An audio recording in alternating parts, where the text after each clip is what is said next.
Jean Manning is a journalist who stumbled into a strange world when she started asking questions about alternative energy sources and heard the story of an early 20th century inventor named Nikola Tesla.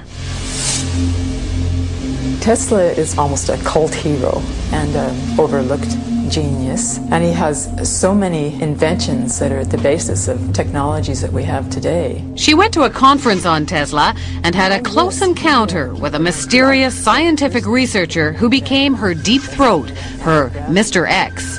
He sent me a file of materials about the Bernard Eastlund patent.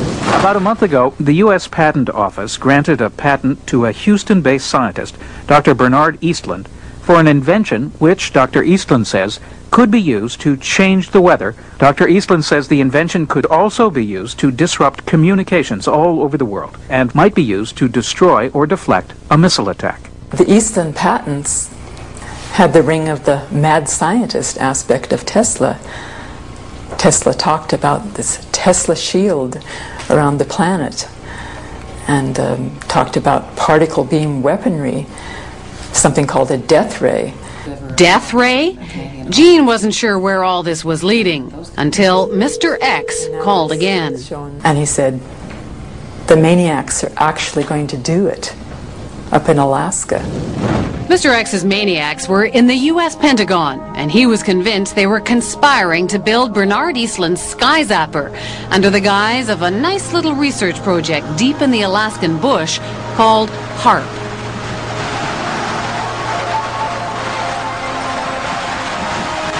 The basic concept is to build a very large antenna, then to utilize a large amount of power and to beam those radio waves up into the upper atmosphere. Have you approached the Pentagon with this invention? Yes, and what I'm not at liberty to tell you is the details of what that interaction has been. The word spread through the Alaskan bush, and soon a band of suspicious Alaskans set out to warn people about what they saw as the U.S. military's secret agenda.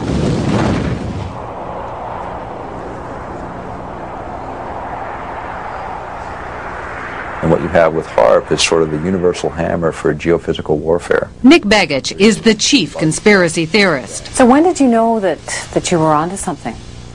I think as soon as I saw the references to Tesla's work, and when I read Bernard Eastlund's original patents, I realized that what we really had here in Alaska was a prototype for a ground-based Star Wars weapon system. HARP is a non-classified project run not by Bernard Eastlund, but by the U.S. Army and Navy. The official HARP story is told by one man, John Heckscher. It consists of several types of transmitting instruments and numerous scientific instruments that study the natural ionosphere and the ionosphere that has been perturbed by the instruments that we are building. The ionosphere is a sea of electrically charged particles in the upper atmosphere, and the instrument is a powerful radio wave transmitter. Does it have any military applications? The site itself is strictly a scientific research site. Perhaps the outcome of some of the science, perhaps some of the results, could be applied in a military systems.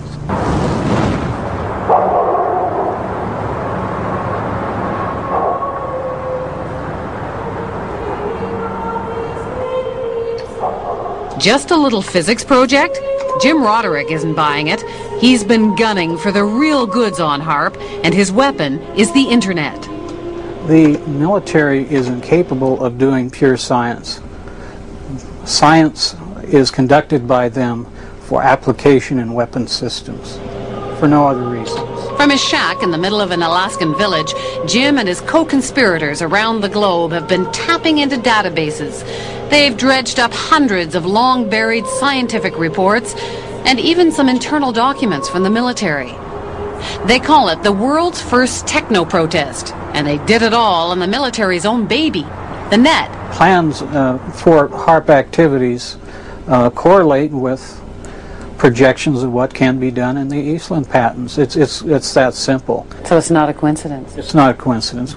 Well, I hate to disagree with you, but it's not his patent that we're building. Superficially, yes. They send energy up into the ionosphere, but the Eastland patents require huge, prodigious, in fact, amounts of power, like 100 billion watts. Remember that number, 100 billion watts. You'll hear it again later. HARP requires only 3 million watts. There is a paper trail leading No. us back to Eastland. No, there is not. There is no paper trail that I'm aware of that's leading back to Eastland.